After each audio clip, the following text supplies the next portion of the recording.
उन्हाळ्यात गुरांची चारा पाण्यासाठी होणारी भटकंती अनुराधाताईंनी थांबवली. चारा छावणी सुरू केली.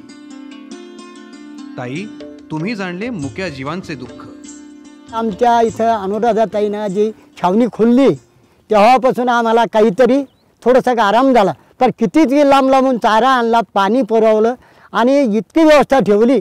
आम्ही काय सांगायला पाहिजे की त्या कामाला अंत नाही राहिला. आणि आमच्या खरोखरच त्यावेळेस काहीच पाणीच नव्हतं, चारा तर नव्हताच ना, तो पाणी पण नव्हतं. पण असे बरेचसे कामं जर त्यानं केले आणि आम्ही आता इथून पुढे आम्ही म्हणतो की यानं अजून असे काही कामं केले तर आम्ही त्यांचे खूप आभार मानू. ताईंचा एकच हेतू, बांधू गावागावात विकासाचा सेतू.